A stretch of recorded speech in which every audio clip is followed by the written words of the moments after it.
وآله وأصحابه أجمعين. أما بعد، فينعقد هذا المجلس في 28 من شهر ربيع الأول من سنة 45 و400 وألف من الهجرة النبوية الشريفة على صاحبها رسول الله الصلاة والسلام في المسجد النبوي الشريف، مسجد رسول الله صلى الله عليه وآله وسلم، في شرح كتاب الروض المربع في الفقه للعلامة الفقيه الشيخ منصور بن يونس البهوتي رحمه الله.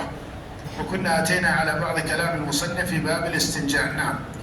الحمد لله رب العالمين، والصلاة والسلام على نبينا محمد. أما بعد، فهذا هو المجلس 17 من مجالس شرح الروض المربع للعلامة منصور البهوتي رحمه الله، وينعقد هذا في المسجد النبوي شرح معالي الشيخ الدكتور يوسف بن محمد الغفيص، عضو هيئة كبار العلماء وعضو اللجنة الدائمة للإفتاء سابقا، غفر الله له ولوالديه وللمسلمين.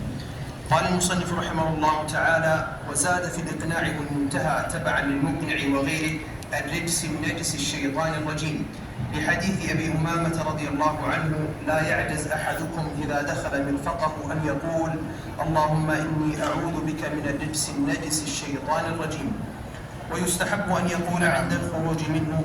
نعم. قال المصنف رحمه الله: وزاد في الإقناع والمنتهى تبعا للمقنع وغيره.